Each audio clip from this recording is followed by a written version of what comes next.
పాముకు పాలు పోసి పెంచినట్టు ఓల్డ్ సిటీలో ఎంఐఎంకు అవకాశం ఇస్తే ఇవాళ అది విషనాగులా తయారైందన్నారు బీజేపీ రాజ్యసభ సభ్యులు లక్ష్మణ్. సీఎం రేవంత్ జూబ్లీహిల్స్లో ఫ్రస్ట్రేషన్లో బీజేపీపై నిందలు వేస్తూ ఫేక్ ప్రచారం చేస్తున్నారని ఆరోపించారు. బీఆర్ఎస్ కాంగ్రెస్ చెట్టాపటాలు వేసుకుని అధికారాన్ని పంచుకున్నాయన్నారు. రేవంత్ 20% ఓట్ల కోసం ఇంకా దిగజారితే 80% ఉన్న ప్రజలు బుద్ధి చెప్పడం ఖాయమన్నారు లక్ష్మణ్.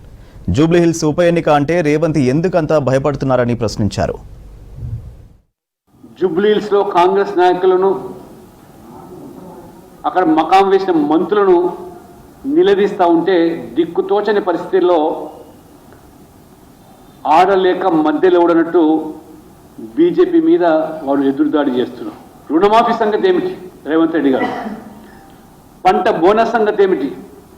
ఉద్యోగాలు, నిరుద్యోగ సమస్య, 2 లక్షల ఉద్యోగాలు రాహుల్ గాంధీ స్వయంగా వచ్చి ప్రకటించినటువంటి ఒక సంవత్సరం కాలంలోనే ప్రభుత్వ ఉద్యోగాలు అన్నావు, విద్యా భరోసా అన్నావు, తులం బంగారం అన్నావు, స్కూటీలు అన్నావు, మహిళలకు 2500 అన్నావు, ఇందిరమ్మ ఇండ్లు, ఇంటర్నేషనల్ స్కూల్స్, 42% బీసీ రిజర్వేషన్స్, దళితులకు 12 లక్షలు దళిత బంధు అన్నావు. ఇవన్నీ కూడా అబద్ధాలు, మరి ఫేక్ గ్యారంటీలు, మరి ప్రామిస్ ఇచ్చావు. ఇవాళ నీ జన్మదినం, నీకు శుభాకాంక్షలు. కానీ ప్రజలకు నువ్వు ఇచ్చే గిఫ్ట్ ఏంటి నీ జన్మదిన సందర్భంగా? అంటే ఈ నీటి మాటలే తప్పితే ఈ రకంగా మరి కాంగ్రెస్ పార్టీ వారికి చరిత్ర ఇంతసేపు కూడా ఓటు బ్యాంకు రాజకీయాల్లో భాగంగా ముస్లింల ఓట్ల కోసం ఏ స్థాయికి వాళ్ళ రేవంత్ నుంచి మొదలుకుంటే రాహుల్ గాంధీ వరకు ఎంత దిగజారి వాళ్ళ మరి దేశం ఏమైనా పర్వాలేదు, అసలు ఇది కాంగ్రెస్ పార్టీ, ఇది ఒక జాతీయ పార్టీయా, లేదా కేవలం రేవంత్ రెడ్డి గారు కాంగ్రెస్ ముస్లింల కోసం, ముస్లింలు కాంగ్రెస్ కోసమే ఉన్నారట. అంటే మిగతా వాళ్ళందరూ కూడా ఇవాళ ఏ రకంగా వారు ఇవాళ ఈ ఎన్నికల్లో తీర్పునివ్వబోతున్నారో ఈ పార్టీకి ప్రజలు స్పష్టం చేయబోతున్నారు. కాళేశ్వర సొమ్ముతో ఇవాళ మీరు 2 పార్టీలు ఇవాళ తెలంగాణ ప్రజలను అమాయకులేసి మోసం చేస్తున్న విషయాన్ని వాస్తవం కాదా? నేను సవాల్ చేస్తున్నాను, మీరా మీ మంత్రులు ఎవరైనా చర్చకు సిద్ధం?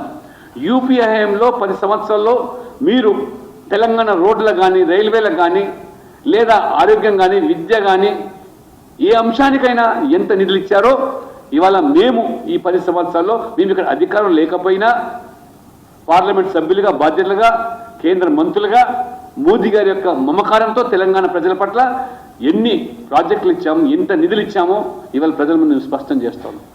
12 లక్షల కోట్ల రూపాయలు 10 సంవత్సరాల్లో మరి నిధులు ఈ రాష్ట్రానికి కల్పిస్తే గతంలో ఏనాడు లేని విధంగా రైల్వేకు, రోడ్లకు, ఈరోజు కొత్తగా ఎయిర్పోర్ట్ల నిర్మాణానికి, విమానాశ్రయానికి ఇవాళ మంజూరు చేసింది మోదీ ప్రభుత్వం అనే విషయాన్ని మర్చిపోయి ఇవాళ రేవంత్ రెడ్డి గారు మీ వైఫల్యాలను కప్పిపుచ్చుకోవడానికి ఈ రాజకీయపరమైన ఎదురుదాడి చేయడం మీకు పరిపాటి.